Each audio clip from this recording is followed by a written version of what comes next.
অনুব্রত মণ্ডলের কি খবর? বোলপুরের কি খবর? বোলপুরের আইসিকে কুকথা, কদর্য, অশ্রাব্য গালিগালাজের অভিযোগে এফআইআর দায়ের হয় পুলিশের পক্ষ থেকে। তারপরে আজকে তলব করা হয় সকাল 11টায় অনুব্রত মণ্ডলকে। তিনি হাজিরা এড়ান এবং আবার নোটিশ পাঠায় এসডিপিও তদন্তকারী অফিসার, এবং আগামীকাল সকাল 11টায় হাজিরা দেওয়ার কথা। কিন্তু অনুব্রত মণ্ডল কি যাবেন? কথা বলবো প্রতিনিধি ইন্দ্রজিতের সঙ্গে। ইন্দ্রজিৎ, সকাল থেকে আমরা এই খবরটা দেখাচ্ছি, কিন্তু সর্বশেষ আপডেট কি? অনুব্রত মণ্ডল কি কালকে যাবেন হাজিরা দিতে? দেখো, আমরা একদম যেটা বলে রাখবো, অনুব্রত মণ্ডল কিন্তু হাজিরা এড়িয়েছেন। অর্থাৎ ঠিক আজকে বেলা 11টায় যেমন তার হাজিরা দেওয়ার কথা ছিল, সেদিন না গিয়ে তার কিন্তু 4 জন আইনজীবী গিয়ে নোটিশ একদম জানিয়ে এসেছেন যে অনুব্রত মণ্ডল আসতে পারবেন না, কারণ শারীরিক অসুস্থ রয়েছে। পাশাপাশি তিনি কি জানিয়েছেন যে না, তিনি আইনজীবীদের কাছে কথা বলছে, সেই জন্য সময় চেয়ে নিয়েছেন। তার পরবর্তী সময় 8 ঘন্টার মধ্যেই কিন্তু আমরা পুলিশ সূত্রে খবর পেয়েছি অনুব্রত মণ্ডলকে ফের দ্বিতীয় নোটিশ দিয়ে দেওয়া হয়েছে এবং আবার রবিবার কিন্তু বেলা 11টায় ডেকে পাঠানো হয়েছে। আমরা বোলপুরে যে তৃণমূলের দলীয় কার্যালয় রয়েছে, সেখানে অনুব্রত মণ্ডলের সূত্র মারফত যেটা আমরা খবর পাচ্ছি, অনুব্রত মণ্ডল কালকে কিন্তু যেতে পারেন। কারণ তার সঙ্গে যারা কথা বলেছেন, বৈঠক করেছেন, অর্থাৎ বোলপুরের বিধায়ক তিনি চন্দ্রনাথ সিংহ, তিনি যখন বেরিয়ে গেছেন, তিনি কিন্তু জানিয়েছেন যে অনুব্রত মণ্ডলের শরীর আগের থেকে ভালো রয়েছে এবং কালকে হয়তো তিনি যেতে পারেন, এমনটাই জানিয়ে গেছেন। অর্থাৎ অনুব্রত মণ্ডল কালকে যে যেতে পারেন সেই বিষয়টা কিন্তু চন্দ্রনাথ সিংহই জানিয়েছেন। অর্থাৎ অনুব্রত মণ্ডল কালকে হয়তো হাজিরার সম্মুখীন হতে পারেন, এমনটাই কিন্তু খবর রয়েছে বোলপুরের দলীয় কার্যালয়। বোলপুরের দলীয় কার্যালয়ে আজকে গিয়েছিলেন অনুব্রত মণ্ডল। নিচুপট্টি, সেই নিচুপট্টির দলীয় কার্যালয়ে আজকে অনুব্রত মণ্ডল উপস্থিত ছিলেন। বাড়ি থেকে তিনি সেখানে যান, কিন্তু অসুস্থতার জন্য তিনি হাজিরা এড়ান।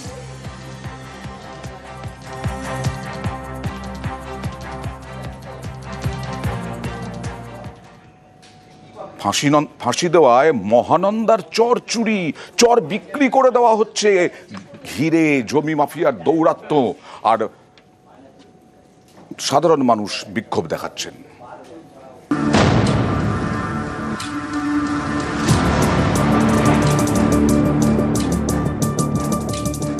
এটা মহানন্দা নদীর চর, বেড়া দিয়ে ঘেরা।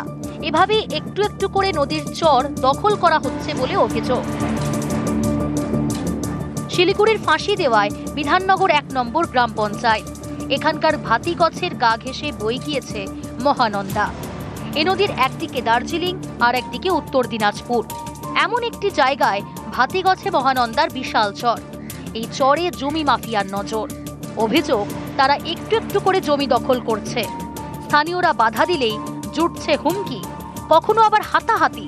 এরই প্রতিবাদে সরব স্থানীয়রা। প্রশাসনের বিভিন্ন দপ্তরে লিখিত অভিযোগ জানিয়েছেন। তাদের দাবি, সরকারি দখল মুক্ত করতে হবে। যারা জমির করে দালালি করে, ওরা চেষ্টা করতেছে ওই জমিটাকে হার করে করে দখল করে জমিটা বিক্রি করার চেষ্টা করতেছে ওরা। আমরা গ্রামবাসী যতগুলো আছে, আমরা চর বলে ওটা ছাড়িয়ে দিয়েছিলাম। এখন আমাদের দাবি একটা, এটা যদি সরকার করে একটু লক্ষ্য দেয়, তাহলে এটা ওটাকে ভোট সরকারের জন্য ভোট যেন টাঙানো হয়। ওইটা তো সরকারি জমি, আগে থেকে সরকারি জমি ছিল ওটা।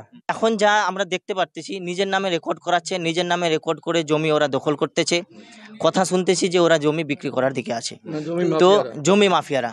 তো যখন জমি নদী নামে গভর্নমেন্ট পোর্টালে, গভর্নমেন্টের খতিয়ানে যখন নদী নামে লিখিত আছে, তাহলে ওনারা আম পাবলিকের নামে কি করে উঠাই দিচ্ছে? এটা আমরা বিএলআর কাছ থেকে জানতে চাইবো। গোটা প্লটটা বিরাট প্লট, 34 একরের প্লট, তার মধ্যে 5.73 একর্স ভেস্ট। আমরা গিয়ে ওখানে মেপে 5 একর 73 ভেস্ট ল্যান্ড সেটাকে আলাদা করে ডিমার্কেট করেছি এবং খুব শিগগিরই সেখানে সরকারি বোর্ড লাগিয়ে সেটাকে সরকারি জমি রক্ষা করার দায়িত্ব আমরা নিয়েছি এবং কাজটাও এগিয়ে গেছে। শুধু বোর্ডটা লাগানোর বাকি, আমরা ডিমার্কেশনও করে ফেলেছি। ফাঁসি দেওয়া থেকে বিশ্বজিৎ মিশ্র, নিউজ 18 বাংলা। প্রতি বছর তিস্তার রুদ্রমূর্তি, আর তিস্তার গভীরতা কমাতে এবার ড্রেজিং শুরু।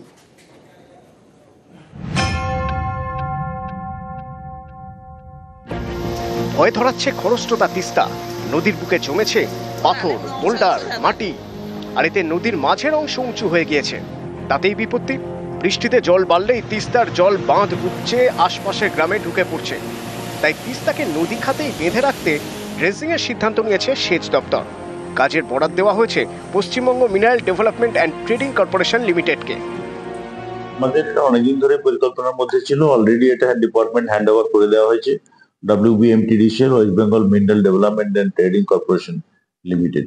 ওরা আবার ভেন্ডর অকশন করে ভেন্ডর ঠিক করে, সেটাও হয়ে গেছে আমি জানি, প্রসেসের মধ্যে আছি, শীঘ্রই কাজ টেক আপ করবে।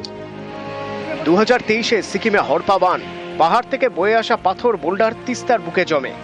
এতে নদীর মাঝামাঝি অংশে নাব্যতা কমে গিয়েছে। এর জেরে গত বছর বর্ষায় ভেসে যায় তিস্তা পাড়ের লালটং বস্তি আর চমকডাঙ্গি গ্রাম। এরকম যাতে আর না হয় তাই ড্রেজিং এর প্রস্তাব দেয় সেচ দপ্তর। সমীক্ষাও হয়, শেষমেশ অনুমোদন। ঠিক হয়েছে সেবক থেকে ময়নাগুড়ি পর্যন্ত 60 কিলোমিটার নদীপথ ড্রেজিং করা হবে। নদীর বুকে 1 থেকে 1.5 মিটার খোঁড়া হবে। কোথায় কতটা ড্রেজিং হবে তা ঠিক করে দেবে সেচ দপ্তর। নদী খাতের বালি পাথর টেন্ডার ডেকে বিক্রি করা হবে। এতে রাজ্য সরকারের আয়ও হবে।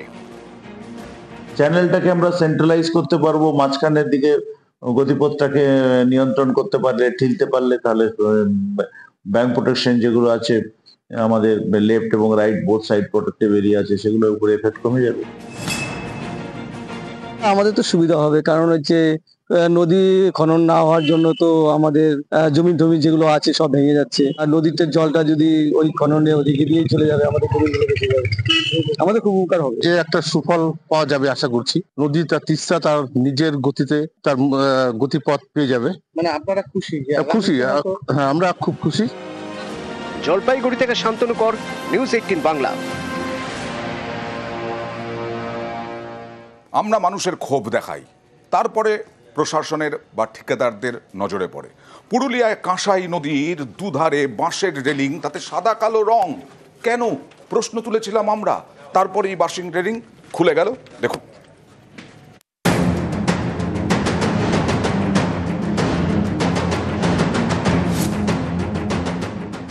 পুরুলিয়ার মানবাজারের পুঞ্চা, এখানে কাঁসাই নদীর উপরে কয়েকদিন আগে তৈরি করা হয় কংক্রিটের ব্রিজ।